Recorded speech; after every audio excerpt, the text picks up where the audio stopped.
راديو إيرنا ناصا دمص إرتراويان سلام كبرى سمعتي نايلومي سوني شمون تطري 2024 تحستونا يفلم الله علتا وزينا كنقدم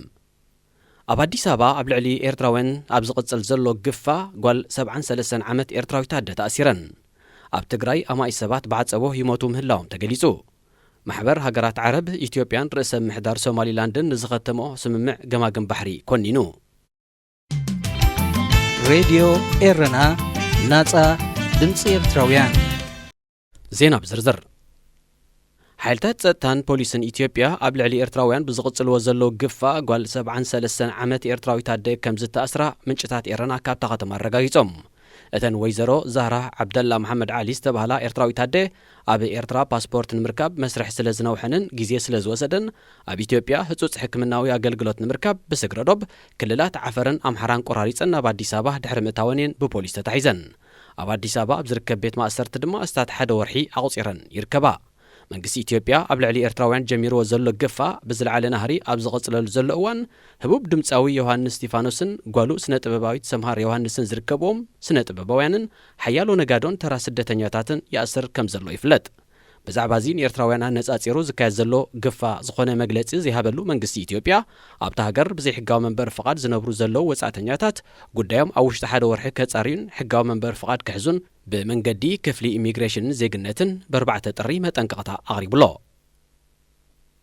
ኣብ ኢትዮጵያ ክልል ትግራይ ንክልተ ዓመታት ዝቐጸለ ኩናትን ደርቅን ዘሰዓቦ ስእነት መሰረታዊ ምግብታት ኣብዚ እዋን እዚ ኣማኢታ ሸሓት ሰባት ንዓጸቦ ተቓሊዖም ከም ዘለዉ ይግለጽ ኣሎ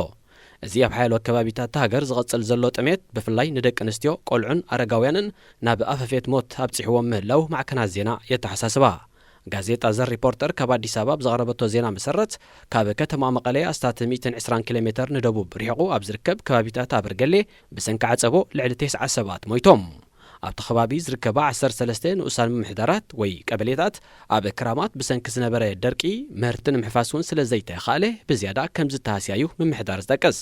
መንግስቲ ኢትዮጵያ ብዛዕባ እዚ ኣብ ክልል ትግራይ ተኸሲቱ ዘሎ ከቢድ ደርቅን ዓጸቦ ዘስዕቦ ዘሎ ሞትን ብዝምልከት መግለጺታት ክህብ ይኹን ናይ ደገፍ ጻውዒት ከቕርብ ኣይተሰምዐን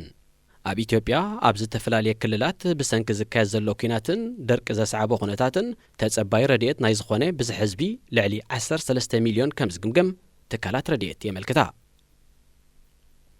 ጅቡቲ ሱዳን ግብፂ ሶማል ስዑድ ዓረብን ሕቡራት ኢማራት ዓረብን ዝርከቦ ማሕበር ሃገራት ዓረብ ኢትዮጵያን ርእሰ ምሕዳር ሶማሊላንድን ዝኸተሞ ስምዕ ኣፍ ደገ ባሕሪ ብወግዒ ኮኒኑ እቲ ማሕበር ኣብ ዘውፅኦ መግለጺ እቲ ዝተኸተመ መረዳድእ ሰነድ ንሉኣላውነት ሶማል ዝግህስን ሶማል ንዘላቶ ተኣፋፊ ኩነታት ዝመዝመዘ ዘይሕጋዊ ስጉምትን እዩ ክብል ነቒፉ እቲ ኢትዮጵያ ታሪኻዊ ሰሚያቶ ዘላ ስምዕ ኣህጉራዊ ሕግታት ዝጠሓሰዩ ዝበለ ማሕበር ሃገራት ዓረብ ንግዛእታዊ ሓድነት ሶማል ኣብ ሓደጋ ዘእቱ ምዃኑ ኣዘኻኺሩ ንርእሰ ምሕዳር ሶማሊላንድ ከም ሃገር ኣፍልጦ ከም ዘይትህብ ዘነጸረት ኣሜሪካውን ኣቐዲማ ነቲ ስምዕ ኮኒናቶ እያ ዞባዊ ውድብ ኢጋድ እቲ ስምዕ ክፈጥሮ ዝኽእል ወጥርን ዘለዎ ስክፍታን ስጋእትን እኳ እንተገለጸ ብወግዒ ግና ኣይኮነኖን ልሙስ እናተባህለ ዝግለጽን ብሕብረት ኤውሮጳ ኣሜሪካን ካልኦት ግዳማውያን ሓይልታትን ዝምወልን ሕብረት ኣፍሪቃ ግና ኣብዚ ንሉኣላውነትን ግዝኣታዊ ሓድነትን ኣባሉን ዝኾነት ሃገር ሶማል ዝፈታተን ስምዕ ተሪር መርገጺ ክወስድ ኣይተረኣየን ኢትዮጵያ ኣፍ ደገ ባሕሪ ንምርካብ ኣምሳያኡ ድማ ንርእሰ ምሕዳር ሶማሊላንድ ከም ሉኣላዊት ሃገር ኣፍልጦ ንምሃብ ዘንቀደ ስምምዕ ነቲ ድሮ ብግጭት ደርቅን ድኽነትን ልሉይ ዝኾነ ዞባ ቀርኒ ኣፍሪቃ ናብ ዝባእሰ ነውፂ ከየትዎ ይስጋእ ክቡራት ሰማዕቲ ዜና ተዛዚሙሎ